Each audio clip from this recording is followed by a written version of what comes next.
सिख कौम नूं चारे पास्यों जिहड़ा हैगा घेरा पा के सिੱਖੀ ਨੂੰ सदा ਲਈ ਕੇਸਾਧਾਰੀ ਹਿੰਦੂ ਦਰਸਾਉਣ ਦੇ ਲਈ ਜਿਹੜੇ ਯਤਨ ਆਰਐਸਐਸ ਵੱਲੋਂ ਹੋ ਰਹੇ ਨੇ ਉਹਦੇ ਤਹਿਤ ਸਾਡੀ ਕੌਮ ਦਾ ਇਤਿਹਾਸ ਜਿਹੜਾ ਹੈ ਆਪਦੇ ਹਿਸਾਬ ਨਾਲ ਲਿਖਾਉਣ ਦੇ ਯਤਨ ਪਹਿਲੀ ਵਾਰ ਨਹੀਂ, ਅੱਜ ਇਹ ਮਸਲਾ ਬੜਾ ਜ਼ੋਰਾਂ ਤੇ ਭਖਿਆ ਹੋਇਆ। ਪੰਜਾਬ ਸਕੂਲ ਸਿੱਖਿਆ ਬੋਰਡ ਦੇ ਦਫ਼ਤਰ ਦੇ ਮੂਹਰੇ ਬਹੁਤ ਜ਼ੋਰਦਾਰ ਜਿਹੜਾ ਮੁਜ਼ਾਹਰਾ ਉਹ ਹੋਇਆ ਕਿ ਜਿਨ੍ਹਾਂ ਲੋਕਾਂ ਨੇ ਸਾਡੇ ਸਕੂਲਾਂ ਦੀਆਂ ਕਿਤਾਬਾਂ ਦੇ ਵਿੱਚ ਸਿੱਖ ਇਤਿਹਾਸ ਨੂੰ, ਗੌਰ ਇਤਿਹਾਸ ਨੂੰ ਹਿੰਦੂ ਤਵੀ ਨਜ਼ਰੀਏ ਤੋਂ ਲਿਖਿਆ ਵੀ ਉਹਨਾਂ ਦੇ ਖਿਲਾਫ ਕਾਰਵਾਈ ਕੀਤੀ ਜਾਵੇ। ਔਰ ਜਿਹੜੀਆਂ ਕਿਤਾਬਾਂ ਦੇ ਵਿੱਚ ਇਹ ਚੀਜ਼ਾਂ ਸਾਰੀਆਂ ਆਈਆਂ ਨੇ, ਇਹ ਜਦੋਂ ਬੀਜੇਪੀ ਨਾਲ, ਆਰਐਸਐਸ ਨਾਲ, ਬਾਦਲ ਦਲ ਦੀ ਸਾਂਝ ਪਈ ਹੈ, ਇਹ ਉਦੋਂ ਮਸਲਾ ਸ਼ੁਰੂ ਹੋਇਆ। ਬੀਤੇ ਸਮੇਂ ਦੇ ਵਿੱਚ ਬਹੁਤ ਸਾਰੀਆਂ ਕਿਤਾਬਾਂ ਜਿਹੜੀਆਂ ਨੇ ਇਹੋ ਜਿਹੀਆਂ ਲਿਖੀਆਂ ਗਈਆਂ ਜਿਹਦੇ ਵਿੱਚ ਕਦੇ ਕਹਿ ਦੇਣਾ ਕਿ ਗੁਰੂ ਨਾਨਕ ਪਾਤਸ਼ਾਹ ਨੇ ਕੋਈ ਨਵਾਂ ਧਰਮ ਹੀ ਨਹੀਂ ਚਲਾਇਆ, ਇਹ ਤਾਂ ਸਿਰਫ ਇੱਕ ਗੁਰੂ ਨਾਨਕ ਪਾਤਸ਼ਾਹ ਹਿੰਦੂ ਧਰਮ ਦੇ ਵਿੱਚ ਸੁਧਾਰ ਕਰਨਾ ਚਾਹੁੰਦੇ ਸੀ। ਕਦੇ ਲਿਖ ਦੇਣਾ ਕਿ ਗੁਰੂ ਸਾਹਿਬ ਨੇ, ਦਸ਼ਮੇਸ਼ ਪਾਤਸ਼ਾਹ ਨੇ ਖਾਲਸਾ ਪੰਥ ਦੀ ਸਿਰਜਣਾ ਮੌਕੇ ਉੱਥੇ ਜਿਹੜੇ ਪੰਜ ਪਿਆਰਿਆਂ ਦੀ ਜਦੋਂ ਚੋਣ ਹੋਈ ਆ, ਖਾਲਸਾ ਪੰਥ ਦੀ ਸਾਜਨਾ ਕੀਤੀ ਗਈ ਆ, ਵੀ ਉਦੋਂ ਉੱਥੇ ਬੱਕਰੇ ਦੇ ਜਿਹੜਾ ਖੂਨ ਆ ਉਹ ਰੱਖਿਆ ਸੀ, ਜਿਹੜਾ ਕਿਰਪਾਨ ਨੂੰ ਲਾ ਕੇ ਗੁਰੂ ਸਾਹਿਬ ਬਾਰ-ਬਾਰ ਸਾਹਮਣੇ ਆਉਂਦੇ ਰਹੇ। ਮਤਲਬ ਹਰ ਚੀਜ਼ ਆ ਜਿਹੜੀ ਉਹ ਹਿੰਦੂ ਨਜ਼ਰੀਏ ਤੋਂ ਲਿਖਣ ਵਾਲੀਆਂ, ਦੱਸਣ ਵਾਲੀਆਂ ਕਿਤਾਬਾਂ ਜਿਹੜੀਆਂ ਨੇ ਉਹ ਬੇਸ਼ੁਮਾਰ ਨੇ। ਹੈਰਾਨੀ ਦੀ ਗੱਲ ਆ ਕਿ ਸਾਡੇ ਖਾਲਸਾ ਸਕੂਲਾਂ ਦੇ ਵਿੱਚ, ਕਾਲਜਾਂ ਦੇ ਵਿੱਚ ਇਹ ਕਿਤਾਬਾਂ ਪੜ੍ਹਾਈਆਂ ਜਾ ਰਹੀਆਂ ਵੀ ਕਦੇ ਕਿਸੇ ਸੰਸਥਾ ਨੇ ਇਹਨਾਂ ਦਾ ਵਿਰੋਧ ਨਹੀਂ ਕੀਤਾ। ਜਦੋਂ ਸਕੂਲਾਂ ਕਾਲਜਾਂ ਦੇ ਵਿੱਚ 20-20 ਨੰਬਰ ਇਹ ਗੱਲ ਲਿਖ ਕੇ ਮਿਲਣੇ ਆ, 20 ਨੰਬਰ ਦਾ ਸਵਾਲ ਹੁੰਦਾ, ਉੱਤੇ ਲਿਖਿਆ ਹੁੰਦਾ ਸਿੱਧ ਕਰੋ ਕਿ ਗੁਰੂ ਨਾਨਕ ਪਾਤਸ਼ਾਹ ਨੇ ਕੋਈ ਨਵਾਂ ਧਰਮ ਨਹੀਂ ਚਲਾਇਆ, ਉਹ ਤਾਂ ਹਿੰਦੂ ਧਰਮ ਵਿੱਚ ਸੁਧਾਰ ਕਰਨ ਆਏ ਸੀਗੇ, ਤੇ ਉਹ ਇੱਕ ਸੁਧਾਰਕ ਸੀ। ਜਦੋਂ ਵੀ ਉਹਨੂੰ ਕੋਈ ਆਖੂਗਾ ਰਾਗੀ ਢਾਡੀ ਕਥਾਕਾਰ ਪ੍ਰਚਾਰਕ ਬਈ ਗੁਰੂ ਨਾਨਕ ਪਾਤਸ਼ਾਹ ਨੇ ਸਿੱਖ ਧਰਮ ਜਿਹੜਾ ਸੀ ਆਰੰਭ ਕੀਤਾ, ਤਾਂ ਉਹ ਉੱਤੇ ਉਹਦਾ ਵਿਰੋਧ ਕਰੂਗਾ ਕਿ ਮੈਨੂੰ ਇਹ ਗੱਲ ਨਾ ਦੱਸ, ਮੈਂ ਪੜ੍ਹਿਆ ਲਿਖਿਆ ਬੰਦਾ, ਮੈਂ ਸਕੂਲੇ ਪੜ੍ਹ ਕੇ ਆਇਆ। ਜਿਨ੍ਹਾਂ ਨੇ ਗਲਤ ਭਾਵਨਾ ਤਹਿਤ ਕਿਤਾਬਾਂ ਲਿਖੀਆਂ, ਜਿਨ੍ਹਾਂ ਦੀਆਂ ਉਹ ਕਿਤਾਬਾਂ ਪੰਜਾਬ ਸਕੂਲ ਸਿੱਖਿਆ ਬੋਰਡ ਨੇ ਲਵਾਈਆਂ, ਉਹਨਾਂ ਸਾਰਿਆਂ ਦੇ ਖਿਲਾਫ ਕਾਰਵਾਈ ਹੋਣੀ ਬਹੁਤ ਜ਼ਿਆਦਾ ਜ਼ਰੂਰੀ ਹੈ। TV 84 ਉੱਤੇ ਪ੍ਰੋਗਰਾਮ ਖਬਰ ਦੀ ਖਬਰ ਦੇਖ ਰਹੇ ਸਾਰੇ ਦਰਸ਼ਕਾਂ ਨੂੰ ਮੈਂ ਸਰਜੀਤ ਸਿੰਘ ਘੁਮਾਣ ਫਤਿਹ ਅਰਜ ਕਰਦਾ ਜੀ। ਵਾਹਿਗੁਰੂ ਜੀ ਕਾ ਖਾਲਸਾ, ਵਾਹਿਗੁਰੂ ਜੀ ਕੀ ਫਤਿਹ। ਸਿੱਖ ਕੌਮ ਨੂੰ ਚਾਰੇ ਪਾਸਿਓਂ ਜਿਹੜਾ ਹੈਗਾ ਘੇਰਾ ਪਾ ਕੇ ਸਿੱਖੀ ਨੂੰ ਸਦਾ ਲਈ ਕੇਸਾਧਾਰੀ ਹਿੰਦੂ ਦਰਸਾਉਣ ਦੇ ਲਈ ਜਿਹੜੇ ਯਤਨ ਆਰਐਸਐਸ ਵੱਲੋਂ ਹੋ ਰਹੇ ਨੇ, ਉਹਦੇ ਤਹਿਤ ਸਾਡੀ ਕੌਮ ਦਾ ਇਤਿਹਾਸ ਜਿਹੜਾ ਹੈ ਆਪਦੇ ਹਿਸਾਬ ਨਾਲ ਲਿਖਾਉਣ ਦੇ ਯਤਨ ਪਹਿਲੀ ਵਾਰ ਨਹੀਂ, ਅੱਜ ਇਹ ਮਸਲਾ ਬੜਾ ਜ਼ੋਰਾਂ ਤੇ ਭਖਿਆ ਹੋਇਆ। ਤੇ ਪੰਜਾਬ ਸਕੂਲ ਸਿੱਖਿਆ ਬੋਰਡ ਦੇ ਦਫ਼ਤਰ ਦੇ ਮੂਹਰੇ ਬਹੁਤ ਜ਼ੋਰਦਾਰ ਜਿਹੜਾ ਮੁਜ਼ਾਹਰਾ ਉਹ ਹੋਇਆ ਕਿ ਜਿਨ੍ਹਾਂ ਲੋਕਾਂ ਨੇ ਸਾਡੇ ਸਕੂਲਾਂ ਦੀਆਂ ਕਿਤਾਬਾਂ ਦੇ ਵਿੱਚ ਸਿੱਖ ਇਤਿਹਾਸ ਨੂੰ, ਗੌਰ ਇਤਿਹਾਸ ਨੂੰ ਹਿੰਦੂ ਤਵੀ ਨਜ਼ਰੀਏ ਤੋਂ ਲਿਖਿਆ ਵੀ ਉਹਨਾਂ ਦੇ ਖਿਲਾਫ ਕਾਰਵਾਈ ਕੀਤੀ ਜਾਵੇ। ਆਪਣੇ ਆਪ ਦੇ ਵਿੱਚ ਇਹ ਜਿਹੜਾ ਯਤਨ ਆ ਸਿੱਖ ਸੰਗਤਾਂ ਦਾ ਬਹੁਤ ਹੀ ਜ਼ਿਆਦਾ ਸ਼ਲਾਘਾਯੋਗ ਹੈ। ਪਿਛਲੇ 25-30 ਸਾਲ ਤੋਂ ਤਾਂ ਅਸੀਂ ਆਪ ਇਸ ਗੱਲ ਦੀ ਹਾਲ ਦਹਾਈ ਦੇ ਰਹੇ ਹਾਂ। ਮੈਨੂੰ ਚੇਤੇ ਆ ਕਿ 1999 ਦੇ ਵਿੱਚ ਜਦੋਂ ਸਪੋਕਸਮੈਨ ਮੈਗਜ਼ੀਨ ਨਿਕਲਣਾ ਸ਼ੁਰੂ ਹੋਇਆ ਸੀ, ਬਾਅਦ ਚੋਂ ਅਖਬਾਰ ਵੀ ਬਣਿਆ, ਉਦੋਂ 1999 ਦੇ ਵਿੱਚ ਮੈਂ ਪਹਿਲੀ ਵਾਰ ਇੱਕ ਆਰਟੀਕਲ ਉਸ ਮੈਗਜ਼ੀਨ ਵਾਸਤੇ ਲਿਖਿਆ ਸੀਗਾ ਕਿ ਸਕੂਲਾਂ ਕਾਲਜਾਂ ਦੀਆਂ ਕਿਤਾਬਾਂ ਦੇ ਵਿੱਚ ਗੌਰ ਇਤਿਹਾਸ ਨੂੰ, ਸਿੱਖ ਇਤਿਹਾਸ ਨੂੰ ਕਿੰਨਾ ਗਲਤ ਤਰੀਕੇ ਨਾਲ ਪੜ੍ਹਾਇਆ ਜਾ ਰਿਹਾ। ਤੇ ਭਾਰਤ ਸਰਕਾਰ ਨੇ ਜਿਹੜਾ ਮਿਥਿਆ ਹੋਇਆ ਕਿ ਜਾਂ ਤਾਂ ਸਿੱਖਾਂ ਦਾ ਇਤਿਹਾਸ ਪੜ੍ਹਾਉਣਾ ਨਹੀਂ, ਜੇ ਪੜ੍ਹਾਉਣਾ ਵਾ ਤਾਂ ਹਿੰਦੂ ਤਵੀ ਨਜ਼ਰੀਏ ਤੋਂ ਪੜ੍ਹਾਉਣਾ। ਉਸ ਤਹਿਤ ਲੰਮਾ ਅਰਸਾ ਸਿੱਖ ਜਿਹੜੇ ਨੇ ਉਹ ਹਾਲ ਦਹਾਈ ਪਾਉਂਦੇ ਰਹੇ, ਪਰ ਕਿਸੇ ਨੇ ਸੁਣਵਾਈ ਨਹੀਂ ਕੀਤੀ। ਉਲਟਾ ਜਿਹੜਾ ਬਾਦਲ ਦਲ ਦਾ ਰਾਜ ਭਾਗ ਰਿਹਾ, ਉਦੋਂ ਤਾਂ ਸਿਖਰਾਂ ਹੀ ਹੋ ਗਈਆਂ। ਔਰ ਜਿਹੜੀਆਂ ਕਿਤਾਬਾਂ ਦੇ ਵਿੱਚ ਇਹ ਚੀਜ਼ਾਂ ਸਾਰੀਆਂ ਆਈਆਂ ਨੇ, ਇਹ ਜਦੋਂ ਬੀਜੇਪੀ ਨਾਲ, ਆਰਐਸਐਸ ਨਾਲ, ਬਾਦਲ ਦਲ ਦੀ ਸਾਂਝ ਪਈ ਹੈ, ਇਹ ਉਦੋਂ ਮਸਲਾ ਸ਼ੁਰੂ ਹੋਇਆ। ਇਹ ਨਹੀਂ ਕਿ ਇਦੋਂ ਪਹਿਲਾਂ ਕੋਈ ਯਤਨ ਇਹੋ ਜਿਹੇ ਨਹੀਂ ਸੀ ਹੁੰਦੇ। ਬੀਤੇ ਸਮੇਂ ਦੇ ਵਿੱਚ ਬਹੁਤ ਸਾਰੀਆਂ ਕਿਤਾਬਾਂ ਜਿਹੜੀਆਂ ਨੇ ਇਹੋ ਜਿਹੀਆਂ ਲਿਖੀਆਂ ਗਈਆਂ ਜਿਹਦੇ ਵਿੱਚ ਕਦੇ ਕਹਿ ਦੇਣਾ ਕਿ ਗੁਰੂ ਨਾਨਕ ਪਾਤਸ਼ਾਹ ਨੇ ਕੋਈ ਨਵਾਂ ਧਰਮ ਹੀ ਨਹੀਂ ਚਲਾਇਆ, ਇਹ ਤਾਂ ਸਿਰਫ ਇੱਕ ਗੁਰੂ ਨਾਨਕ ਪਾਤਸ਼ਾਹ ਹਿੰਦੂ ਧਰਮ ਦੇ ਵਿੱਚ ਸੁਧਾਰ ਕਰਨਾ ਚਾਹੁੰਦੇ ਸੀ। ਕਦੇ ਕਹਿ ਦੇਣਾ ਕਿ ਗੁਰੂ ਨਾਨਕ ਪਾਤਸ਼ਾਹ ਨੇ ਮੂਰਤੀ ਪੂਜਾ ਦਾ ਕੋਈ ਖੰਡਨ ਨਹੀਂ ਕੀਤਾ। ਕਦੇ ਕਹਿ ਦੇਣਾ ਗੁਰੂ ਨਾਨਕ ਪਾਤਸ਼ਾਹ ਨੇ ਵੇਦਾਂ ਸਿਮਰਤ ਸ਼ਾਸਤਰ ਤੋਂ ਸੇਧ ਲਈ ਆ। ਕਦੇ ਲਿਖ ਦੇਣਾ ਵੀ ਗੁਰੂ ਨਾਨਕ ਪਾਤਸ਼ਾਹ ਨੇ ਜਾਤ ਪਾਤ ਦਾ ਕਦੇ ਵਿਰੋਧ ਨਹੀਂ ਕੀਤਾ।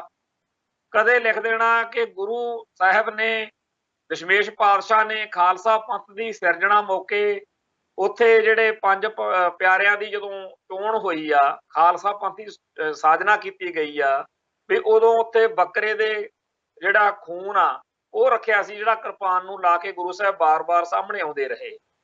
ਇਦਾਂ ਦੀਆਂ ਇੱਕ ਦੋ ਗੱਲਾਂ ਨਹੀਂ, ਹਜ਼ਾਰਾਂ ਹੀ ਗੱਲਾਂ ਨੇ। ਕਦੇ ਬਾਬਾ ਬੰਦਾ ਸਿੰਘ ਬਹਾਦਰ ਨੂੰ ਜਿਹੜਾ ਹੈਗਾ ਬੰਦਾ ਬਰਾਗੀ ਕਹਿਣਾ। ਮਤਲਬ ਹਰ ਚੀਜ਼ ਆ ਜਿਹੜੀ ਉਹ ਹਿੰਦੂ ਨਜ਼ਰੀਏ ਤੋਂ ਲਿਖਣ ਵਾਲੀਆਂ ਦੱਸਣ ਵਾਲੀਆਂ ਕਿਤਾਬਾਂ ਜਿਹੜੀਆਂ ਨੇ ਉਹ ਬੇਸ਼ੁਮਾਰ ਨੇ।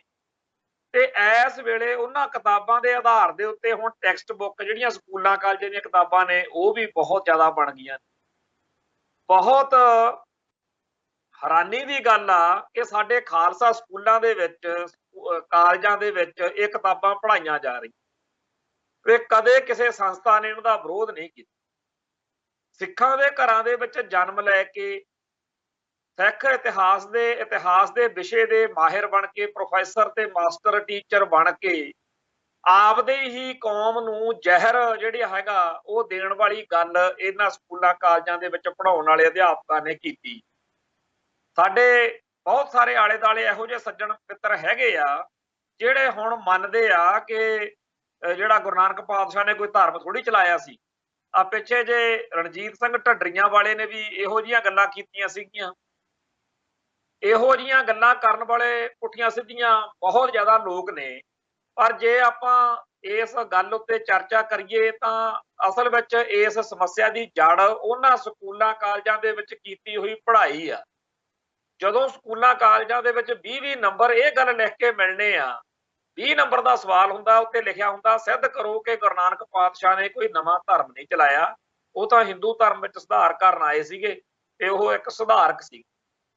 ਜਦੋਂ ਇਹ ਗੱਲ ਲਿਖ ਕੇ ਅਗਲੇ ਨੂੰ 20 ਨੰਬਰ ਮਿਲਦੇ ਆ ਤਾਂ ਉਸ ਬੰਦੇ ਨੇ ਇਹੀ ਕਹਿਣਾ ਕਿ ਜੀ ਮੈਂ 20 ਨੰਬਰ ਦਾ ਪ੍ਰਸ਼ਨ ਉੱਥੇ ਹੱਲ ਕਰਕੇ ਆਇਆ ਵਾਂ ਤਾਂ ਇਹ ਗੱਲ ਕਿਵੇਂ ਹੋ ਸਕਦੀ ਆ। ਤਾਂ ਉਹ ਇਹ ਗੱਲ ਤੇ ਸਾਰੀ ਉਮਰ ਪਹਿਰਾ ਦਊਗਾ।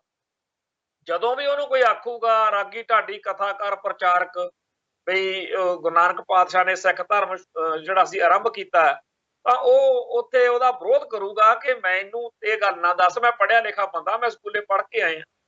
ਜਿਵੇਂ ਆਪਾਂ ਸਾਰਿਆਂ ਨੇ ਤਾਂ ਸਪੇਸ ਵਿੱਚ ਜਾ ਕੇ ਦੇਖਿਆ ਨਹੀਂ ਹੈਗਾ ਵੀ ਧਰਤੀ ਕਿਹੋ ਜਿਹੀ ਆ, ਪਰ ਧਰਤੀ ਬਾਰੇ ਜਿਹੜਾ ਅੰਡਾਕਾਰ ਹੋਣ ਬਾਰੇ ਸਾਨੂੰ ਸਕੂਲਾਂ ਕਾਲਜਾਂ ਦੇ ਵਿੱਚ ਪੜ੍ਹਾਇਆ ਗਿਆ, ਉਹਦੇ ਆਧਾਰ ਦੇ ਉੱਤੇ ਆਪਣੀ ਸਾਰਿਆਂ ਦੀ ਇਹ ਸਮਝ ਬਣੀ ਹੋਈ ਆ ਕਿ ਧਰਤੀ ਅੰਡਾਕਾਰ। ਜੇ ਉੱਥੇ ਕੋਈ ਧਰਤੀ ਦਾ ਹੋਰ ਰੂਪ ਲਿਖਿਆ ਹੁੰਦਾ ਫਿਰ ਆਪਾਂ ਉਹੋ ਜਿਹਾ ਵਰਗਾਕਾਰ, ਜੇ ਲਿਖਿਆ ਹੁੰਦਾ ਆਪਾਂ ਵਰਗਾਕਾਰ ਕਹਿਣਾ ਸੀ, ਜੇ ਬਿਲਕੁਲ ਗੋਲ ਕਿਹਾ ਜਾਂਦਾ ਤਾਂ ਆਪਾਂ ਉਹ ਕਹਿਣਾ।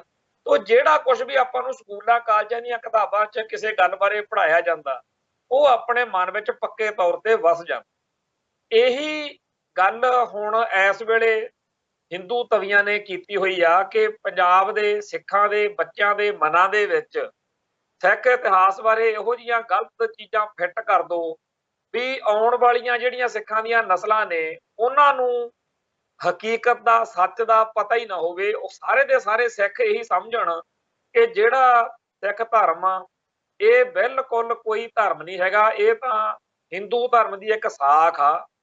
ਸਿੱਖ ਹਿੰਦੂਆਂ ਚੋਂ ਨਿਕਲੇ ਨੇ ਤੇ ਗੁਰੂ ਨਾਨਕ ਸਾਹਿਬ ਤੇ ਹੋਰ ਗੁਰੂ ਸਾਹਿਬਾਨ ਨੇ ਸਿੱਖੀ ਕੋਈ ਨਵਾਂ ਧਰਮ ਨਹੀਂ ਸਿਰਜਿਆ। ਇਹ ਤਾਂ ਐਵੇਂ ਕਹੀ ਜਾਂਦੇ ਆ ਸਿੱਖ, ਅਸਲ ਵਿੱਚ ਤਾਂ ਹਿੰਦੂ ਜਿਹੜੇ ਨੇ ਉਹ ਹਿੰਦੂਆਂ 'ਚ ਵਿਗਾੜ ਆ ਗਏ ਸੀ, ਹਿੰਦੂ ਸਮਾਜ ਕਰਾਹੇ ਪੈ ਗਿਆ ਸੀ। ਉਹਦੇ ਸੁਧਾਰ ਦੇ ਲਈ ਗੁਰੂ ਨਾਨਕ ਪਾਤਸ਼ਾਹ ਜਿਹੜੇ ਆ ਜਾਂ 10 ਗੁਰੂ ਸਾਹਿਬਾਨ ਆ ਉਹਨਾਂ ਨੇ ਯਤਨ ਕੀਤੇ। ਹੁਣ ਇਹ ਚੀਜ਼ ਸਾਡੇ ਆਉਣ ਵਾਲੀਆਂ ਨਸਲਾਂ ਦੇ ਵਿੱਚ ਤਾਂ ਕੀ ਕਹਿਣੀ ਆ। ਅੱਜ ਕੱਲ੍ਹ ਹੀ ਬੜਾ ਇਸ ਤਰੀਕੇ ਦੇ ਬੜੇ ਲੋਕ ਨੇ, ਸੋਸ਼ਲ ਮੀਡੀਆ ਦਾ ਜ਼ਮਾਨਾ, ਇਹੋ ਜਿਹੇ ਲੱਖਾਂ ਹੀ ਫਿਰਦੇ ਆ ਜਿਹੜੇ ਕਹਿੰਦੇ ਅਸੀਂ ਵੀ ਸਿੱਖ ਹਾਂ, ਕਹਿਣਗੇ ਅਸੀਂ ਵੀ ਸਿੱਖ ਹਾਂ, ਪਰ ਸਿੱਖੀ ਦੇ ਖਿਲਾਫ ਉਹ ਡਟੇ ਹੁੰਦੇ ਨੇ। ਉਹਨਾਂ ਨੂੰ ਜੇ ਕੋਈ ਕਵੇ, ਜੇ ਕੋਈ ਸਮਝਾਉਣਾ ਚਾਹਵੇ ਵੀ ਤੁਸੀਂ ਸਿੱਖੀ ਦੇ ਖਿਲਾਫ ਹੋ, ਉਹ ਕਹਿੰਦੇ ਆ ਨਹੀਂ ਅਸੀਂ ਸਕੂਲਾਂ 'ਚ ਪੜ੍ਹੇ ਆ ਇਹ ਚੀਜ਼ਾਂ। ਉਹ ਜਿਹੜੀ ਪੜ੍ਹਨ ਵਾਲੀ ਚੀਜ਼ ਆ ਉਹ ਹੈਗੀਆਂ ਕਿਤਾਬਾਂ। ਉਹ ਕਿਤਾਬਾਂ ਦੇ ਵਿੱਚ ਉਹਨਾਂ ਨੂੰ ਗਲਤ ਜਿਹੜਾ ਪੜਾਇਆ ਜਾ ਰਿਹਾ।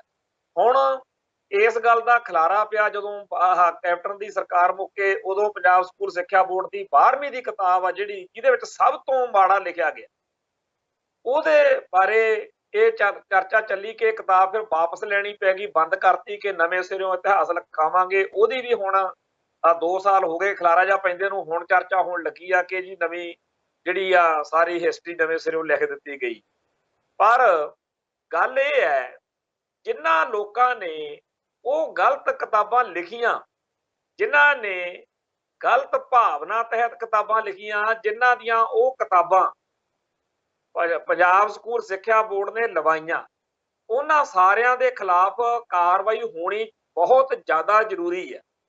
ਜੇ ਇੱਕ ਵਾਰੀ ਇਹ ਮੁਕੱਦਮਾ ਦਰਜ ਹੋ ਜੇ ਤਾਂ ਪੰਜਾਬ ਸਕੂਲ ਸਿੱਖਿਆ ਬੋਰਡ ਦੇ ਵਿੱਚ ਜਿੰਨੇ ਅਧਿਕਾਰੀ ਨੇ ਜਾਂ ਜਿਹੜੇ ਲੋਕ ਇਹ ਪੁੱਠੀਆਂ ਸਿੱਧੀਆਂ ਕਿਤਾਬਾਂ ਲਿਖਦੇ ਆ, ਇਹਨਾਂ ਦੇ ਵਿੱਚ ਇੱਕ ਵਾਰੀ ਇਹ ਚਰਚਾ ਚੱਲ ਪੂਗੀ। ਕਿਉਂਕਿ ਜਿਹੜੇ ਆਹ ਲਿਖਾਰੀ ਨੇ ਜਾਂ ਪ੍ਰੋਫੈਸਰ ਕਹਾਉਂਦੇ ਆ ਜਾਂ ਆਪਦੇ ਆਪ ਨੂੰ ਵਿਦਵਾਨ ਕਹਾਉਂਦੇ ਆ, ਜਿਹੜੇ ਇਤਿਹਾਸਕਾਰ ਕਹਾਉਂਦੇ ਆ ਵੀ ਅਸੀਂ ਬੜੇ ਖੱਬੀ ਖਾਨ ਆ, ਇਹਨਾਂ ਸਾਰਿਆਂ ਦਾ ਆਪਾਂ ਨੂੰ ਪਤਾ ਵੀ ਜਦੋਂ ਇੱਕ ਪਰਚਾ ਬਣ ਗਿਆ ਬਾਕੀਆਂ ਨੂੰ ਆਪੇ ਅਕਲ ਆ ਜਾਣੀ ਆ ਕਿ ਪੰਗੇ ਨਹੀਂ ਲਈਦੇ। ਹੁਣ ਅੱਗੇ ਜ਼ਮਾਨਾ ਸੀ ਤਲਵਾਰਾਂ ਦਾ, ਤਲਵਾਰਾਂ ਨਾਲ ਵੀ ਜੰਗ ਲੜੀ ਜਾਂਦੀ ਰਹੀ। ਅੱਜ ਜੰਗ ਦੇ ਕੌਮਾਂ ਦੇ ਮਾਰਨ ਦੇ ਢੰਗ ਤਰੀਕੇ ਨਵੇਂ ਲੱਭਿਆ ਏ। ਅੱਜ ਕੌਮ ਨੂੰ ਮਾਰਨ ਲਈ ਉਹ ਕਹਿੰਦੇ ਖੜੀ ਖੜੋਤੀ ਕੌਮ ਦਾ ਹਿੰਦੂਕਰਨ ਕਰ ਦਿਓ।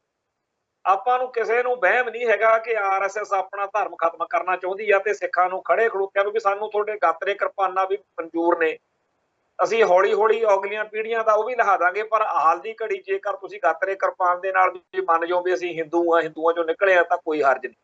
ਉਹ ਸਿੱਖਾਂ ਨੂੰ ਕੇਸਾਧਾਰੀ ਹਿੰਦੂ ਗਰਦਾਨਣ ਦੇ ਲਈ, ਗੁਰੂ ਗ੍ਰੰਥ ਸਾਹਿਬ ਨੂੰ 5ਵਾਂ ਵੇਦ ਗਰਦਾਨਣ ਦੇ ਲਈ, ਗੁਰੂ ਸਾਹਿਬਾਨ ਨੂੰ 10 ਪਾਤਸ਼ਾਹੀਆਂ ਨੂੰ ਰਾਮਚੰਦਰ ਤੇ ਕ੍ਰਿਸ਼ਨ ਦੇ ਬਰਾਬਰ ਲਿਆ ਕੇ ਖੜਾ ਕਰਨ ਦੇ ਲਈ ਜਿਹੜੀਆਂ ਕੋਸ਼ਿਸ਼ਾਂ ਹੋ ਰਹੀਆਂ ਨੇ, ਉਹਦੇ ਵਿੱਚ ਆ ਜਿਹੜੇ ਇਕਬਾਲ ਸਿੰਘ ਲਾਲਪੁਰੇ ਵਰਗੇ, ਸਰਚਾਂਦ ਸਿੰਘ ਵਰਗੇ, ਰਜਿੰਦਰ ਮੋਹਨ ਸਿੰਘ ਛੀਨੇ ਵਰਗੇ ਹਜ਼ਾਰਾਂ ਹੀ ਇਹੋ ਜਿਹੇ ਸਿੱਖ ਨੇ ਜਿਹੜੇ BJP ਨਾਲ ਜਾਂ RSS ਨਾਲ ਇਸ ਵੇਲੇ ਘਿਓ ਖਿਚੜੀ ਨੇ।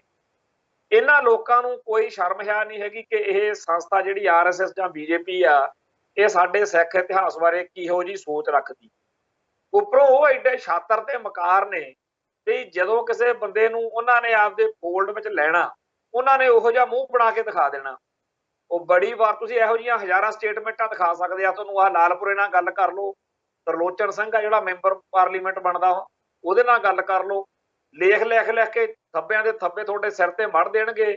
ਆਹ ਲਓ ਜੀ ਐਸੇ ਸੁਦਰਸ਼ਨ ਨੇ ਐਂ ਕਿਹਾ, ਫਲਾਣੇ ਥਾਂ ਤੇ ਆਓ ਕਿਹਾ। ਇਹ ਤਾਂ ਜੀ ਸਿੱਖ ਗਲਤ ਨੇ, RSS ਤਾਂ ਬੜੀ ਵਧੀਆ, RSS ਬਹੁਤ ਚੰਗੀ ਆ। ਔਰ RSS ਜਾਂ BJP ਜਿਹੜੇ ਨੇ ਇਹ ਕੇਸਾਧਾਰੀ ਹਿੰਦੂ ਗਰਦਾਨਣ ਵਾਲਾ ਪ੍ਰੋਜੈਕਟ ਆ ਜਿਹੜਾ, ਉਹਨੂੰ ਲਗਾਤਾਰ ਅੱਗੇ ਵੀ ਵਧਾ ਰਹੇ ਆ। ਤੇ ਸਿੱਖਾਂ ਦੇ ਵਿੱਚੋਂ ਆਪਦੇ ਜਿਹੜੇ ਏਜੰਟ ਨੇ, ਜਦੋਂ ਜੰਗਲ ਵੱਢਣਾ ਹੁੰਦਾ ਨਾ, ਉਦੋਂ ਕਹਾੜੇ ਦਾ ਦਸਤਾ ਜੰਗਲ ਦੇ ਵਿੱਚੋਂ ਹੀ ਇੱਕ ਜਿਹੜੀ ਹੈਗੀ ਆ ਟਾਹਣੀ ਵੱਢ ਕੇ ਟਾਹਣਾ, ਉਹਦਾ ਕਹਾੜੇ ਦਾ ਦਸਤਾ ਬਣਦਾ।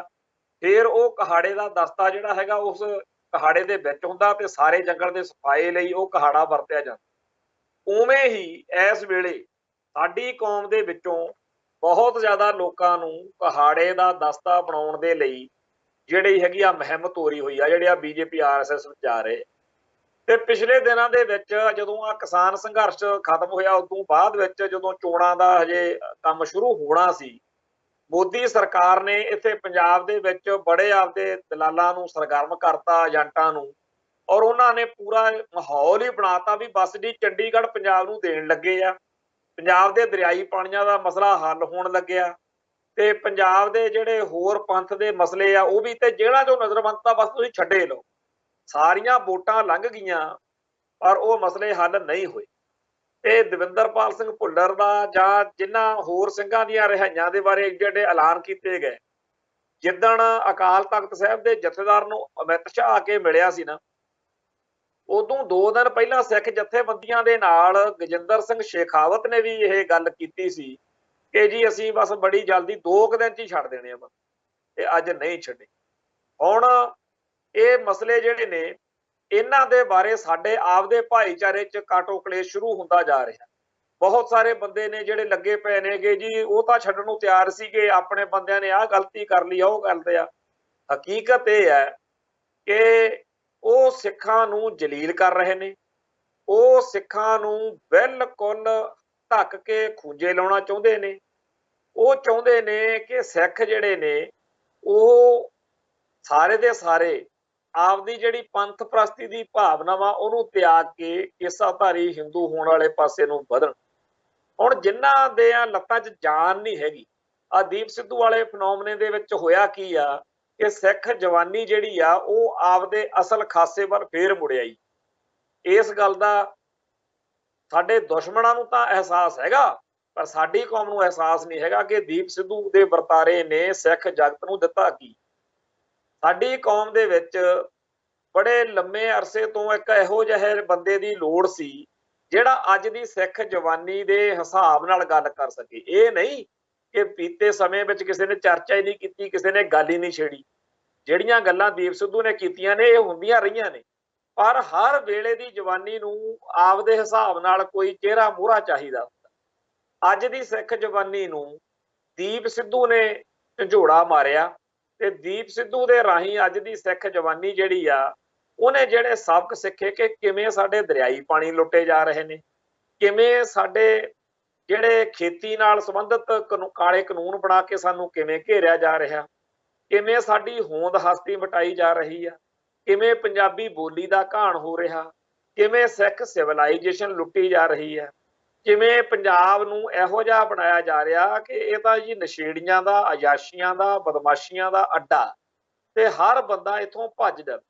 ਪੰਜਾਬ ਦੀ ਧਰਤੀ ਨੂੰ ਮਨੁੱਖਤਾ ਦੇ ਰਹਿਣ ਨਾ ਲਾਇਕ ਵੀ ਕੋਈ ਜੀ ਇੱਥੇ ਰਹਿਣ ਨੂੰ ਤਿਆਰ ਨਾ ਹੋ, ਇਹੋ ਜਿਹਾ ਬਣਾ ਦੇਣ ਦੀਆਂ ਸਾਰੀਆਂ ਜਿਹੜੀਆਂ ਗੱਲਾਂ ਬਾਤਾਂ ਨੇ ਜਿਸ ਤਰੀਕੇ ਨਾਲ ਦੀਪ ਸਿੱਧੂ ਨੇ ਅੱਜ ਦੀ ਜਵਾਨੀ ਨੂੰ ਸਮਝਾਈਆਂ, ਉਹਦੇ ਕਰਕੇ ਹਕੂਮਤੀ ਤੰਤਰ ਨੂੰ, ਖੁਫੀਆ ਏਜੰਸੀਆਂ ਨੂੰ, ਆਰਐਸਐਸ ਨੂੰ, ਕਾਮਰੇਡਾਂ ਨੂੰ ਇਹਨੂੰ ਤਕਲੀਫ ਨਹੀਂ ਹੋਈ।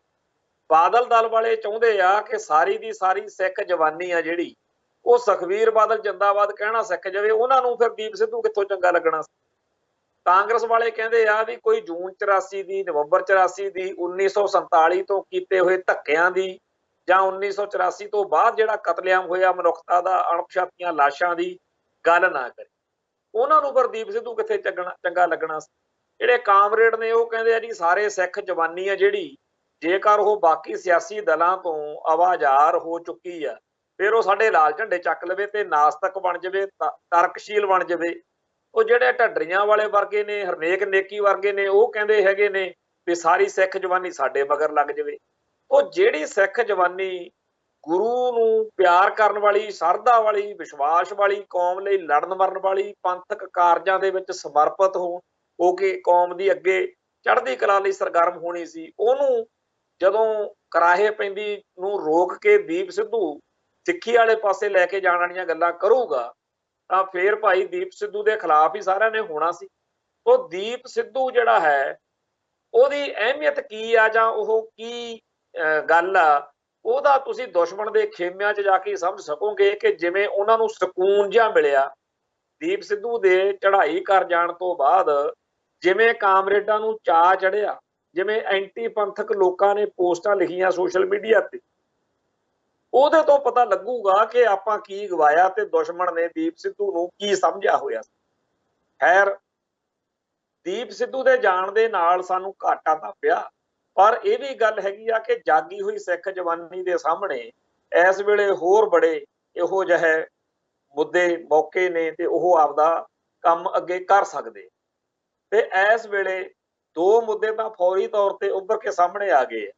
ਇੱਕ ਤਾਂ ਜਿਹੜਾ ਭਾਖੜਾ ਬਿਆਸ ਮੈਨੇਜਮੈਂਟ ਬੋਰਡ ਹੈ ਉਹਦੇ ਵਿੱਚ ਜਿਹੜਾ ਪੰਜਾਬ ਦਾ ਨੁਮਾਇੰਦਾ ਪਾਇਆ ਜਾਂਦਾ ਸੀ, ਉਹ ਚੱਕਰ ਵਾ ਵੀ ਉਹ ਇਹਨਾਂ ਨੇ ਕਾਨੂੰਨ ਬਣਾ ਕੇ ਸਦਾ ਲਈ ਉਹਨੂੰ ਖਾਰਜ ਕਰ ਦਿੱਤਾ ਕਿ ਹੁਣ ਸਾਰੇ ਭਾਰਤ ਵਿੱਚੋਂ ਜਿੱਥੋਂ ਮਰਜ਼ੀ ਨੁਮਾਇੰਦਾ ਪਾ ਲਈ। ਇੱਕ ਲੜਾਈ, ਇੱਕ ਮੋਰਚਾ ਤਾਂ ਹੁਣ ਉਧਰ ਲੱਗੂਗਾ ਜਿਵੇਂ ਆਪਾਂ ਦਿੱਲੀ ਕਿਸਾਨ ਸੰਘਰਸ਼ ਦੌਰਾਨ ਸਾਰੇ ਕੌਮ ਦਾ ਜ਼ੋਰ ਲੱਗਿਆ, ਉੱਥੇ ਸਾਨੂੰ ਜ਼ੋਰ ਲਾਉਣਾ ਪਊ। ਦੂਜਾ ਸਿੱਖ ਜਵਾਨੀ ਸਾਹਮਣੇ ਆ ਗਿਆ ਕਿ ਪੰਜਾਬ ਦੇ ਵਿੱਚ ਸਕੂਲਾਂ ਕਾਲਜਾਂ ਦੀਆਂ ਕਿਤਾਬਾਂ ਰਾਹੀਂ ਸਿੱਖੀ ਨੂੰ ਖਤਮ ਕਰਕੇ ਆਰਐਸਐਸ ਦੀ ਸੋਚ ਤਹਿਤ ਜਿਹੜਾ ਲਿਟਰੇਚਰ ਪੜ੍ਹਾਇਆ ਜਾ ਰਿਹਾ, ਉਹਦੇ ਖਿਲਾਫ ਜਿਹੜਾ ਹੈਗਾ ਮੋਰਚਾ ਜਿਹੜਾ ਲਾਇਆ, ਉਹਦੇ ਵਿੱਚ ਯੋਗਦਾਨ ਪਾਇਆ ਜਾਵੇ। ਇਹ ਸਧਾਰਨ ਗੱਲਾਂ ਨਹੀਂ ਹੈਗੀਆਂ। ਇਹ ਜਿਹੜੀ ਗੱਲ ਦੀਪ ਸਿੱਧੂ ਕਹਿੰਦਾ ਹੁੰਦਾ ਸੀ ਵੀ ਸਾਡੀ ਹੋਂਦ ਦੀ ਲੜਾਈ ਆ, ਇਹ ਉਸੇ ਤਰ੍ਹਾਂ ਦਾ ਹੀ ਇੱਕ ਬੜੀ ਵੱਡੀ ਗੱਲ ਆ। ਉਹ ਇਸ ਸੰਘਰਸ਼ ਦੇ ਵਿੱਚ ਹਰ ਇੱਕ ਦੁਨੀਆ ਭਰ ਦੇ ਵਿੱਚ ਬੈਠੇ ਸਿੱਖ ਨੂੰ ਮਸਲੇ ਨੂੰ ਪੂਰੀ ਤਰ੍ਹਾਂ ਸਮਝ ਕੇ ਸਾਥ ਦੇਣਾ ਚਾਹੀਦਾ। ਮੈਨੂੰ ਪਤਾ ਹੈ, ਸਾਨੂੰ ਸਾਰਿਆਂ ਨੂੰ ਇਸ ਗੱਲ ਦਾ ਅਹਿਸਾਸ ਆ ਕਿ ਇਸ ਗੱਲ ਦੇ ਵਿੱਚ ਪਹਿਲਾਂ ਸਾਨੂੰ ਸਮਝ ਨਹੀਂ ਲੱਗਦੀ। ਜਦੋਂ ਆਪਾਂ ਪੜ੍ਹਦੇ ਹਾਂ ਸਕੂਲਾਂ ਕਾਲਜਾਂ 'ਚ, ਉਦੋਂ ਜਿਹੜਾ ਕੁਛ ਸਕੂਲਾਂ 'ਚ ਪੜ੍ਹਾਇਆ ਜਾਂਦਾ ਅਧਿਆਪਕਾਂ ਵੱਲੋਂ ਕਿਤਾਬਾਂ 'ਚ ਛਪਿਆ ਹੁੰਦਾ, ਉਹੀ ਸਾਨੂੰ ਧਰਤੀ ਦਾ ਅੰਤਮ ਸੱਚ ਜਾਪਦਾ। ਇਹ ਐਵੇਂ ਤਾਂ ਨਹੀਂ ਲਿਖਿਆ, ਕਿਸੇ ਗੱਲ ਨਹੀਂ ਲਿਖਿਆ ਗਿਆ ਹੁਣ। ਪਰ ਜਦੋਂ ਆਪਣੀਆਂ ਉਮਰਾਂ ਵੱਡੀਆਂ ਹੋ ਜਾਂਦੀਆਂ ਨੇ, ਆਪਾਂ ਦੇਖਦੇ ਹਾਂ ਕਿ ਇਹ ਤਾਂ ਸਾਡੇ ਧਰਮ ਉੱਤੇ ਹਮਲਾ। ਮੈਂ ਅਕਸਰ ਇਹ ਗੱਲ ਕਹਿਣਾ ਹੁੰਦਾ ਕਿ ਅੱਗੇ ਪਹਿਲੋਂ ਕਿਤਾਬ ਆਪਾਂ ਚੱਕ ਕੇ ਦੇਖਦੇ ਹੁੰਦੇ ਸੀ ਵੀ ਕਿਹਦੀ ਲਿਖੀ ਹੋਈ। ਕਿਤਾਬ ਚੱਕਣੀ, ਉੱਥੇ ਦੇਖਣਾ ਵੀ ਲਿਖਾਰੀ ਕੌਣ। ਪਰ ਹੁਣ ਸਾਨੂੰ ਹਰ ਕਿਤਾਬ ਹੱਥ 'ਚ ਲੈਣ ਤੋਂ ਪਹਿਲਾਂ ਇਹ ਦੇਖਣਾ ਚਾਹੀਦਾ ਵੀ ਲਿਖੀ ਕਾਹਤੋਂ ਆ। ਕਾਹਤੋਂ ਲਿਖੀ ਦਾ ਮਤਲਬ ਇਹ ਆ ਕਿ ਇਸ ਵੇਲੇ ਭਾਰਤੀ ਹਕੂਮਤ ਨੇ ਲੱਖਾਂ ਹੀ ਕਿਤਾਬਾਂ ਇਹੋ ਜਿਹੀਆਂ ਛਪਾ ਦਿੱਤੀਆਂ ਨੇ ਜਿਨ੍ਹਾਂ ਦੀ ਅਸਲ ਭਾਵਨਾ ਸਿੱਖਾਂ ਦੇ ਕੋਲੋਂ ਸਿੱਖੀ ਖੋਹ ਲੈਣ ਦੀ, ਸਿੱਖੀ ਦੇ ਖਿਲਾਫ ਮਸਾਲਾ ਜਿਹੜਾ ਹੈਗਾ ਉਹ ਲਗਾਤਾਰ ਦਿੱਤਾ ਜਾ ਰਿਹਾ। ਆ ਪਿੱਛੇ ਜੇ ਬਲਦੇਵ ਸੜਕਨਾਮੇ ਵਾਲੇ ਨੂੰ ਕੈਨੇਡਾ ਦੇ ਵਿੱਚ ਪਤਾ ਨਹੀਂ $2500 ਦਾ ਜਾਂ $25,000 ਦਾ ਪਤਾ ਨਹੀਂ ਕਿੰਨਾ ਇਨਾਮ ਦਿੱਤਾ ਗਿਆ ਸੀ। ਚਲੋ, ਇਨਾਮ ਕਿਉਂ ਦਿੱਤਾ ਗਿਆ, ਕੈਨੇਡਾ ਜੀ ਕਿਉਂ ਦਿੱਤਾ ਗਿਆ, ਮੈਂ ਇਹ ਗੱਲ ਬੜੇ ਹੋਸ਼ੋ ਹਵਾਸ ਵਿੱਚ ਪੂਰੀ ਜ਼ਿੰਮੇਵਾਰੀ ਨਾਲ ਕਹਿਣਾ ਚਾਹੁੰਦਾ ਕਿ ਭਾਰਤੀ ਹਕੂਮਤੀ ਤੰਤਰ ਨੇ ਉਹਨਾਂ ਸਾਰਿਆਂ ਨੂੰ ਪੈਸਿਆਂ ਨਾਲ ਰਜਾ ਦੇਣ ਦਾ ਅਹਿਦ ਕੀਤਾ ਹੋਇਆ ਜਿਹੜੇ ਸਿੱਖਾਂ ਦੇ ਖਿਲਾਫ ਲਿਖਣ, ਜਿਹੜੇ ਸਿੱਖੀ ਦੇ ਖਿਲਾਫ ਲਿਖਣ। ਉਹਨਾਂ ਨੂੰ ਬੜੇ ਮਹਾਨ ਤੇ ਬੜੇ ਰੱਜੇ ਪੁੱਜੇ ਬਣਾਉਣ ਦੇ ਪਿੱਛੇ ਉਹਨਾਂ ਦੀ ਇਹ ਆ ਵੀ ਹੋਰ ਲੋਕਾਂ ਨੂੰ ਵੀ ਫਿਰ ਹੋਵੇ ਵੀ ਤੁਸੀਂ ਵੀ ਲਿਖੋ ਭਾਈ ਸਿੱਖੀ ਦੇ ਖਿਲਾਫ। ਹੁਣ ਮੇਰੇ ਵਰਗੇ ਬੜੇ ਲੋਕ ਨੇ ਆ ਪੰਜਾਬ ਦਾ ਬੁੱਚੜ ਲਿਖੀ ਜਾਂ ਹੋਰ ਕਿਤਾਬਾਂ ਲਿਖੀਆਂ, ਸਾਨੂੰ ਉਹੋ ਜਿਹਾ ਕੁਛ ਨਹੀਂ ਕਿਸੇ ਨੇ ਦੇਣਾ ਕਰਨਾ। ਤੇ ਪਰ ਇਹਨਾਂ ਨੂੰ $25,000 ਜਾਂ $2500 ਕਾਹਦਾ ਮਿਲਣਾ? ਇਸ ਕਰਕੇ ਮਿਲਣਾ ਕਿਉਂ ਇਹਨਾਂ ਨੇ ਸਿੱਖ ਨਾਇਕਾਂ ਨੂੰ ਖਲਨਾਇਕ ਬਣਾਉਣਾ। ਜਿਹੜਾ ਸੂਰਜ ਦੀ ਅੱਖ ਨਾਵਲ ਲਿਖਿਆ ਸੀ ਬਲਦੇਵ ਸੜਕਨਾਮੇ, ਹੁਣ ਇੱਥੇ ਮਤਲਬ ਕਿ ਪਤਾ ਹੀ ਨਹੀਂ ਹੁੰਦਾ ਕਿਸੇ ਨੂੰ ਪੰਜਾਬ ਦੇ ਵਿੱਚ ਕਿ ਆਹ ਕਿਹੜੇ ਬੰਦੇ ਆ, ਆਹ ਕਿਹੜੀਆਂ ਲਿਖਤਾਂ ਨੇ। ਆ ਹੁਣੇ ਹੀ ਪੰਜਾਬੀ ਭਵਨ ਲੁਧਿਆਣੇ ਦੇ ਵਿੱਚ ਭਾਸ਼ਾ ਵਿਭਾਗ ਵੱਲੋਂ ਇੱਕ ਉਹ ਕੀਤੇ ਜਾਂਦੇ ਆ ਵੀ ਅਸੀਂ ਜੀ ਇਨਾਮ ਦੇਣਾ ਕਿਤਾਬਾਂ ਨੂੰ, ਆ ਲਿਖਤਾਂ ਬੜੀਆਂ ਵਧੀਆ। ਉੱਥੇ ਕਦੇ ਸਿੱਖ ਪੱਖ ਦੀ, ਸਿੱਖੀ ਦੀ ਚੜ੍ਹਦੀ ਕਲਾ ਵਾਲੀ ਕਿਤਾਬ ਨੂੰ ਤਾਂ ਪੰਜਾਬ 'ਚ ਨਵਾਜਿਆ ਨਹੀਂ ਗਿਆ। ਕਾਮਰੇਡਾਂ ਦੀਆਂ ਚਿਥਲੀਆਂ ਚਗਲੀਆਂ ਜਿਹੀਆਂ ਕਿਤਾਬਾਂ ਜਿਨ੍ਹਾਂ ਦੇ ਵਿੱਚ ਕੋਈ ਗੱਲਬਾਤ ਹੁੰਦੀ, ਉਹਨਾਂ ਨੂੰ ਉਹ ਉੱਥੇ ਸਿੱਖ ਸਾਹਿਤਕਾਰਾਂ ਨੂੰ ਜਾਂ ਸਿੱਖੀ ਨਾਲ ਸੰਬੰਧਿਤ ਲਿਖਣ ਵਾਲਿਆਂ ਨੂੰ ਤਾਂ ਉਹ ਸਾਹਿਤਕਾਰ ਹੀ ਨਹੀਂ ਮੰਨਦੇ। ਗੱਲ ਇਹ ਆ ਕਿ ਪੰਜਾਬ ਦਾ ਸਾਹਿਤ ਉਹ ਆ ਜਿਹੜਾ ਪੰਜਾਬ ਦੀ ਗੱਲ ਕਰੇ ਤੇ ਪੰਜਾਬ ਦੇ ਵਿੱਚ ਵਸਣ ਵਾਲੇ ਅੱਡ-ਅੱਡ ਧਰਮਾਂ, ਕੌਮਾਂ, ਲੋਕਾਂ ਦੇ ਮਸਲਿਆਂ ਦੀ ਗੱਲ ਕਰੇ ਤੇ ਖਾਸ ਤੌਰ ਦੇ ਉੱਤੇ ਸਿੱਖ ਕੌਮ ਨਾਲ ਜੋ ਜ਼ੁਲਮ ਵਧੀਕੀਆਂ ਹੋ ਰਹੀਆਂ ਨੇ ਉਹਦੀ ਦਾਸਤਾਨ ਬਿਆਨ ਕਰੇ। ਪਰ ਭਾਸ਼ਾ ਵਿਭਾਗ ਵੱਲੋਂ ਜਾਂ ਪੰਜਾਬੀ ਭਵਨ ਵਿੱਚ ਜੁੜਨ ਵਾਲੇ ਇਹਨਾਂ ਕਾਮਰੇਡ ਜਾਂ ਐਂਟੀ ਪੰਥਕ ਲੋਕਾਂ ਵੱਲੋਂ ਸਾਹਿਤ ਸਿਰਫ ਉਹ ਮੰਨਿਆ ਜਾਂਦਾ ਜਿਹੜਾ ਭਾਰਤੀ ਹਕੂਮਤ ਦਾ ਪੱਖ ਪੂਰਦਾ ਹੋਵੇ, ਜਾਂ ਜਿਹੜੀਆਂ ਆਮ ਦੇਸੀ ਸਧਾਰਨ ਜੀਆਂ ਗੱਲਾਂ ਬਾਤਾਂ ਨੇਗੀਆਂ ਉਹਨੂੰ ਬੜਾ ਕਹਿੰਦੇ ਜੀ ਬੜੀ ਕਲਾ ਵਾ। ਭਾਈ ਇਹ ਗੱਲਾਂ ਬਾਤਾਂ ਵੀ ਤੁਹਾਨੂੰ ਚੰਗੀਆਂ, ਤੁਹਾਨੂੰ ਮੁਬਾਰਕ ਹੋਣ, ਪਰ ਸਿੱਖੀ ਬਾਰੇ ਜਾਂ ਪੰਥ ਬਾਰੇ ਜਾਂ ਪੰਜਾਬ ਬਾਰੇ ਲਿਖਣ ਵਾਲਿਆਂ ਨੂੰ ਕਿਵੇਂ ਰੱਦ ਕੀਤਾ ਜਾ ਸਕਦਾ? ਪਰ ਸਾਨੂੰ ਹੁਣ ਇਹ ਗੱਲ ਸਮਝ ਲੱਗ ਚੁੱਕੀ ਆ ਕਿ ਭਾਸ਼ਾ ਵਿਭਾਗ ਜਾਂ ਵਿਦੇਸ਼ਾਂ ਦੇ ਵਿੱਚ ਬਹੁਤ ਜ਼ਿਆਦਾ ਇਹੋ ਜਿਹੇ ਅਦਾਰੇ ਜਿਹੇ ਡੰਮੀ ਜਿਹੀਆਂ ਸੰਸਥਾਵਾਂ ਇਹ ਹਕੂਮਤ ਨੇ ਖੜੀਆਂ ਕੀਤੀਆਂ ਨੇ। ਇਹਨਾਂ ਸਾਰਿਆਂ ਦਾ ਨਿਸ਼ਾਨਾ ਇਹੀ ਆ ਕਿ ਸਿੱਖ ਸਾਹਿਤ ਨੂੰ ਰੋਕਣਾ, ਐਂਟੀ ਸਿੱਖ ਸਾਹਿਤ ਪੈਦਾ ਕਰਨਾ। ਤੇ ਪਿਛਲੇ 15, 20, 30 ਸਾਲਾਂ ਦੇ ਵਿੱਚ ਤਾਂ ਇਹੋ ਜਿਹੀ ਹਨੇਰੀ ਹੋਈ ਆ ਗਈ ਇਹੋ ਜਿਹੇ ਸਾਹਿਤ ਦੀ, ਇਹੋ ਜਿਹੇ ਲਿਟਰੇਚਰ ਦੀ, ਜਿਹੜਾ ਸਿੱਖਾਂ ਨੂੰ ਇਹ ਅਕਲ ਦੇਣ ਲਈ ਲਿਖਿਆ ਜਾਂਦਾ ਕਿ ਤੁਹਾਡਾ ਕੋਈ ਧਰਮ ਥੋੜੀ ਆ, ਸਿੱਖ ਤਾਂ ਧਰਤੀ ਦੇ ਸਭ ਤੋਂ ਮਾੜੇ ਬੰਦੇ ਹੁੰਦੇ ਆ, ਛੱਡੋ ਆਪਦਾ ਧਰਮ, ਮੂੰਹ ਸਿਰ ਮਨਾਓ ਤੇ ਜਾਂ ਤਾਂ ਕਾਮਰੇਡ ਬਣ ਜਾਓ ਜਾਂ ਤੁਸੀਂ ਫਿਰ ਤਰਕਸ਼ੀਲ ਤੇ ਨਾਸਤਕ ਬਣ ਜਾਓ। ਪਰ ਜੇ ਤੁਸੀਂ ਗਾਤਰੇ ਕਿਰਪਾਏ ਬਗੈਰ ਰਹਿ ਨਹੀਂ ਸਕਦੇ ਫਿਰ ਤੁਸੀਂ ਢੱਡਰੀਆਂ ਵਾਲੇ ਦੇ ਸਿੱਖ ਬਣੋ। ਮਤਲਬ ਇਸ ਤਰ੍ਹਾਂ ਦੀ ਕਹਾਣੀ ਆ ਜਿਹੜੀ ਉਹ ਇਸ ਲਿਟਰੇਚਰ ਰਾਹੀਂ ਬਣਾਈ ਜਾ ਰਹੀ। ਖੈਰ, ਅੱਜ ਸਾਡੀ ਕੌਮ ਦੇ ਅੰਦਰ ਜਵਾਨੀ ਜਾਗੀ ਆ ਤੇ ਬੜਾ ਵਧੀਆ ਲੱਗਿਆ ਕਿ ਚੰਡੀਗੜ੍ਹ ਦੀਆਂ ਸੜਕਾਂ ਦੇ ਉੱਤੇ ਜਿੱਥੇ ਲੋਕਾਂ ਨੂੰ ਬੜੇ ਲੰਮੇ ਅਰਸੇ ਤੋਂ ਇਹ ਗੱਲ ਕਹਿੰਦਿਆਂ ਨੂੰ ਹੋ ਗਿਆ ਕਿ ਜੀ ਚੰਡੀਗੜ੍ਹ ਤਾਂ ਪੰਜਾਬ ਦਾ ਸੀਗਾ, ਪੰਜਾਬ ਦਾ ਹਿੱਸਾ ਸੀ, ਪੰਜਾਬ ਦੇ ਪਿੰਡ ਉਜਾੜ ਕੇ ਰਾਜਧਾਨੀ ਬਣੀ ਸੀ। ਅੱਜ ਉੱਥੇ ਸਿੱਖ ਜਗਤ ਜਿਹੜਾ ਹੈ ਉਹਨੇ ਪਹਿਲਾ ਕਦਮ ਪੱਟਿਆ ਜਿਹੜਾ ਮੋਹਾਲੀ ਦੇ ਵਿੱਚ ਪੰਜਾਬ ਸਕੂਲ ਐਜੂਕੇਸ਼ਨ ਬੋਰਡ ਦਾ ਦਫ਼ਤਰ ਆ, ਉੱਥੇ ਕੰਮ ਸ਼ੁਰੂ ਹੋਇਆ ਤੇ ਹੌਲੀ ਹੌਲੀ ਇਹ ਗੱਲ ਵਧੂਗੀ। ਤੇ ਜਿਸ ਹਿਸਾਬ ਦੇ ਨਾਲ ਸਰਕਾਰ ਦਾ ਪ੍ਰਸ਼ਾਸਨ ਦਾ ਰਵੱਈਆ ਵਾ ਵੀ ਅਸੀਂ ਤਾਂ ਤੁਹਾਨੂੰ ਜਾਣਦੇ ਕੱਖ ਨਹੀਂ, ਇਹ ਮੋਦੀ ਨੂੰ ਵੀ ਬੜਾ ਵਹਿਮ ਸੀਗਾ, ਪਰ ਚੀਕਾਂ ਉਹਦੀਆਂ ਵੀ ਪਈਆਂ।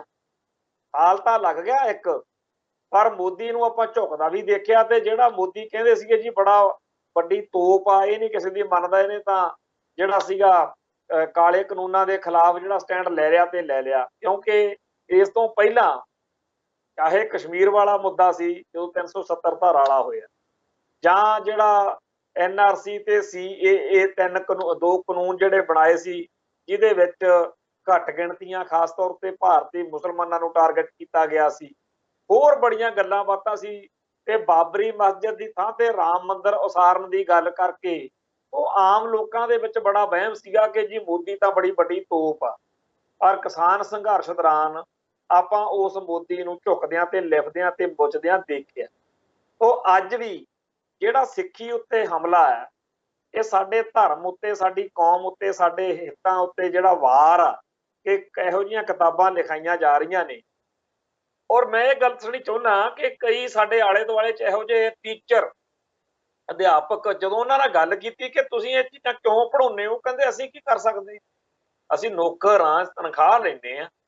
ਤੇ ਅਸੀਂ ਆਖਿਆ ਤੁਹਾਡੀ ਸਿੱਖੀ, ਤੁਹਾਡਾ ਧਰਮ ਦੇ ਖਿਲਾਫ ਇਹ ਗੱਲਾਂ ਨੇ, ਪਰ ਬੇਬਸੀ ਤੇ ਲਾਚਾਰੀ ਦੇਖੋ। ਕਹਿੰਦੇ ਜੀ ਰੋਟੀ ਕਮਾ ਕੇ ਖਾਣੀ ਆ, ਨਿਆਣੇ ਪਾਲਣੇ।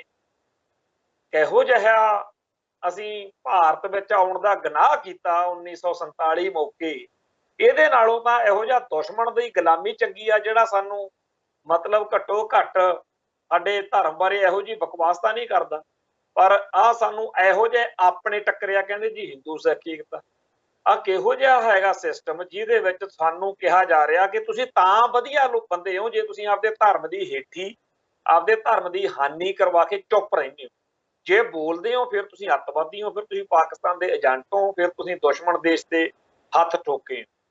ਤੋਂ ਇਸ ਮੌਕੇ ਸਾਰੇ ਸਿੱਖ ਜਗਤ ਲਈ ਇਹ ਇੱਕ ਬਹੁਤ ਹੀ ਵੱਡੀ ਜ਼ਿੰਮੇਵਾਰੀ ਵਾਲੀ ਗੱਲ ਹੈ ਕਿ ਜਿਹੜਾ ਮੋਹਾਲੀ ਦੇ ਵਿੱਚ ਸਿੱਖ ਧਰਮ ਦੇ ਬਾਰੇ ਪੰਜਾਬ ਸਕੂਲ ਐਜੂਕੇਸ਼ਨ ਬੋਰਡ ਦੀਆਂ ਕਿਤਾਬਾਂ ਦੇ ਵਿੱਚ ਗਲਤ ਲਿਖਣ ਵਾਲਿਆਂ ਦੇ ਖਿਲਾਫ ਕਾਰਵਾਈ ਦੀ ਜਿਹੜੀ ਹੈਗੀ ਆ ਮੰਗ ਨੂੰ ਰੱਖ ਕੇ ਧਰਨਾ ਸ਼ੁਰੂ ਕੀਤਾ ਹੋਇਆ, ਉਹਦੇ ਵਿੱਚ ਸਾਥ ਸਹਿਯੋਗ ਦਿੱਤਾ ਜਾਵੇ। ਕੱਲ ਨਾਲੋਂ ਅੱਜ ਰਸ਼ ਵੱਧ ਸੀ ਤੇ ਹੌਲੀ ਹੌਲੀ ਇਹ ਚੀਜ਼ ਵਧੂਗੀ। ਇੱਕ ਪਾਸੇ ਜਿਹੜੇ ਸਾਡੀ ਕੌਮ ਦੇ ਲੋਕਾਂ ਦੇ ਸਾਹਮਣੇ ਹੋਰ ਹਜ਼ਾਰਾਂ ਮੁੱਦੇ ਆ। ਅੱਜ ਵੀ ਕਿਸੇ ਥਾਂ ਤੇ ਚਰਚਾ ਚੱਲ ਰਹੀ ਸੀ, ਭਾਈ ਲਾਭ ਸਿੰਘ ਪੰਜਵੜ ਦੇ ਮਾਤਾ ਚੜ੍ਹਾਈ ਕਰ ਗਏ ਆ, ਉੱਥੇ ਭੋਗ ਸੀਗਾ। ਉਹ ਜਿੱਥੇ ਜਿੱਥੇ ਵੀ ਸਿੱਖ ਜੁੜਦੇ ਆ ਉੱਥੇ ਇਹ ਚਰਚਾ ਜ਼ਰੂਰ ਚੱਲਦੀ ਆ ਕਿ ਆਉਣ ਵਾਲਾ ਸਮਾਂ ਸਿੱਖ ਕੌਮ ਲਈ ਬੜਾ ਗੰਭੀਰ ਆ, ਬੜਾ ਸੈਂਸਿਟਿਵ ਆ। ਆਉਣ ਵਾਲੇ ਦਿਨਾਂ ਦੇ ਵਿੱਚ ਪਤਾ ਨਹੀਂ ਮੋਦੀ ਸਰਕਾਰ ਨੇ, ਹਿੰਦੂ ਤਵੀਆਂ ਨੇ ਕੀ ਸਾਡੇ ਸਾਹਮਣੇ ਇਹੋ ਜਿਹੇ ਸੰਵੇਦਨਸ਼ੀਲ ਮਸਲੇ ਲਿਆ ਕੇ ਖੜੇ ਕਰ ਦੇਣੇ ਆ ਵੀ ਸਾਨੂੰ ਸਮਝ ਨਹੀਂ ਲੱਗਣੀ ਕਿ ਆਪਾਂ ਭਾਖੜਾ ਬਿਆਸ ਮੈਨੇਜਮੈਂਟ ਵਾਲੇ ਮਸਲੇ ਤੇ ਨੂੰ ਤਰਜੀਹ ਦਈਏ ਕਿ ਆਪਾਂ ਜਿਹੜੀਆਂ ਕਿਤਾਬਾਂ ਗਲਤ ਲਿਖੀਆਂ ਇਹਨਾਂ ਨੂੰ ਤਰਜੀਹ ਦਈਏ, ਇੱਕ ਹੋਰ ਮਸਲੇ ਨੂੰ ਤਰਜੀਹ ਦਈਏ। ਬੇਅਦਬੀਆਂ ਦਾ ਮਸਲਾ ਅੱਡ ਵਾ, ਜਿਹੜਾ ਤੇ ਨਜ਼ਰਬੰਦ ਸਿੰਘਾਂ ਦਾ ਮਸਲਾ ਅੱਡ ਵਾ। ਉਹ ਬੜੇ ਵੱਡੇ ਪੱਧਰ ਦੇ ਉੱਤੇ ਸਿੱਖੀ ਦਾ ਜਾਂ ਪੰਜਾਬ ਦਾ ਘਾਣ ਕਰਵਾਉਣ ਦੇ ਨਾਲ ਨਾਲ ਉਹਨਾਂ ਨੇ ਬਹੁਤ ਵੱਡੀ ਗਿਣਤੀ ਵਿੱਚ ਸਾਡੀ ਕੌਮ ਦੇ ਵਿੱਚੋਂ ਇਹੋ ਜਿਹੇ ਬੰਦੇ ਵੀ ਪਟਲੇ ਨੇ ਜਿਹੜੇ ਉਲਟਾ ਸਿੱਖਾਂ ਨੂੰ ਕਹਿਣਗੇ ਕਿ ਤੁਸੀਂ ਗਲਤ ਹੋ। ਆ ਦੇਖ ਲਿਓ ਲਾਲਪੁਰੇ ਨੂੰ ਚਾਅ ਚੜਿਆ ਪਿਆ ਹੋਣਾ ਹੁਣ ਕਿ ਮੈਂ ਚੀਫ ਖਾਲਸਾ ਦੀਵਾਨ ਦਾ ਪ੍ਰਧਾਨ ਬਣ ਗਿਆ। ਚੀਫ ਖਾਲਸਾ ਦੀਵਾਨ, ਸ਼੍ਰੋਮਣੀ ਗੁਰਦੁਆਰਾ ਪ੍ਰਬੰਧਕ ਕਮੇਟੀ ਤੇ ਹੋਰ ਸਿੱਖ ਸੰਸਥਾਵਾਂ ਦੇ ਵਿੱਚ RSS ਦੀ ਘੁਸਪੈਠ ਜਿਹੜੀ ਆ ਉਹ ਬਾਦਲਕਿਆਂ ਦੇ ਕਰਕੇ ਇੰਨੀ ਜ਼ਿਆਦਾ ਹੋ ਚੁੱਕੀ ਆ ਕਿ ਹੁਣ ਬਹੁਤ ਵੱਡੀ ਗਿਣਤੀ ਵਿੱਚ ਲੋਕ ਜਿਹੜੇ ਨੇ ਉਹ ਸਿੱਖੀ ਦੀ ਬਜਾਏ, ਸਿੱਖ ਹਿੱਤਾਂ ਦੀ ਬਜਾਏ RSS ਦੇ ਏਜੰਡੇ ਤਹਿਤ ਅੱਗੇ ਚੱਲ ਰਹੀ ਹੈ। ਸਾਡੇ ਸਾਰਿਆਂ ਦੇ ਸਾਹਮਣੇ ਇੱਕ ਪਹਾੜ ਵਰਗਾ ਸਵਾਲ ਹੈ ਕਿ ਸਿੱਖੀ ਨੂੰ ਬੜੇ ਹਮਲਿਆਂ ਦਾ ਸਾਹਮਣਾ ਕਰਨਾ ਪਿਆ, ਪਰ ਜਿਹੋ ਜਿਹਾ ਹਮਲਾ ਅੱਜ ਸਾਨੂੰ ਹੋ ਰਿਹਾ ਇਹਦੇ ਨਾਲ ਨਜਿੱਠੀਏ ਕਿਵੇਂ? ਕਿਉਂਕਿ ਜਿਹੜਾ ਦੁਸ਼ਮਣ ਦਲੇਰ ਹੋਵੇ, ਤਲਵਾਰ ਫੜ ਕੇ ਲੜਨ ਆਵੇ, ਉਹਦੇ ਨਾਲ ਤਾਂ ਨਜਿੱਠਣਾ ਬੜਾ ਸੌਖਾ, ਪਰ ਜਿਹੜਾ ਮਕਾਰ ਹੋਵੇ ਉਹਦੇ ਨਾਲ ਬੜਾ ਔਖਾ। ਇੱਕ ਪਾਸੇ ਸਾਨੂੰ ਭਰਾ ਭਰਾ ਕਰੀ ਜਾਂਦੇ ਆ, ਦੂਜੇ ਪਾਸੇ ਸਾਡੀ ਪਿੱਠ 'ਚ ਛੁਰੇ ਮਾਰੀ ਜਾਂਦੇ ਆ। ਨਹੀਂ ਅਗਲੇ ਕਹਿਣ ਵੀ ਠੀਕ ਆ ਜੀ, ਇਹਨਾਂ ਦਾ ਧਰਮ, ਇਹਨਾਂ ਦੀ ਬੋਲੀ, ਇਹਨਾਂ ਦਾ ਸੱਭਿਆਚਾਰ ਵੱਖਰਾ, ਇਹਨਾਂ ਦਾ ਇਤਿਹਾਸ ਵੱਖਰਾ, ਤੇ ਉਹ ਸਹੀ ਗੱਲ। ਪਰ ਹੱਦ ਹੈਰਾਨੀ ਦੀ ਇਹ ਆ ਕਿ ਪੱਗਾਂ ਦਾੜੇ ਵਾਲੇ ਆਪਦੇ ਆਪ ਨੂੰ ਬੜੇ ਵੱਡੇ ਮਹਾਨ ਵਿਦਵਾਨ ਕਹਾਉਣ ਵਾਲੇ ਸਿੱਖਾਂ ਦੇ ਘਰੇ ਜਨਮ ਲੈ ਕੇ ਆ ਸਾਰਾ ਕੁਝ ਕਰ ਰਹੇ ਨੇ, ਤੇ ਜਿਹੜਾ ਕਹਾੜੇ ਦਾ ਦਸਤਾ ਉਹ ਬਣੇ ਹੋਏ ਨੇ। ਸਿੱਖ ਲਿਟਰੇਚਰ ਜਾਂ ਸਕੂਲਾਂ ਕਾਲਜਾਂ ਦੀਆਂ ਕਿਤਾਬਾਂ ਵਿੱਚ ਜੋ ਸਿੱਖ ਇਤਿਹਾਸ ਬਾਰੇ ਇਹ ਗਲਤ ਪੜ੍ਹਾਇਆ ਜਾ ਰਿਹਾ, ਇਹਦੇ ਖਿਲਾਫ ਸਿੱਖ ਜਗਤ ਅੰਦਰ ਉੱਠੀ ਹੋਈ ਇਸ ਲਹਿਰ ਨੂੰ ਜੀ ਆਇਆਂ ਕਹੀਏ, ਇਹਦਾ ਸਾਥ ਸਹਿਯੋਗ ਦਈਏ। ਸੱਚੇ ਪਾਤਸ਼ਾਹ ਸਾਡੇ ਤੇ ਕਿਰਪਾ ਕਰਨ ਕਿ ਅਸੀਂ ਇਸ ਜੰਗ ਵਿੱਚੋਂ ਵੀ ਫਤਿਹ ਹੋ ਕੇ ਸੁਰਖਰੂ ਹੋ ਕੇ ਅੱਗੇ ਨਿਕਲੀਏ। ਤੋਂ ਅੱਜ ਲਈ ਇੰਨਾ ਹੀ ਕਾਫੀ, ਕੱਲ ਫਿਰ ਮਿਲਾਂਗੇ। ਨਾਨਕ ਨਾਮ ਚੜ੍ਹਦੀ ਕਲਾ, ਤੇਰੇ ਭਾਣੇ ਸਰਬੱਤ ਦਾ ਭਲਾ। ਵਾਹਿਗੁਰੂ ਜੀ ਕਾ ਖਾਲਸਾ, ਵਾਹਿਗੁਰੂ ਜੀ ਕੀ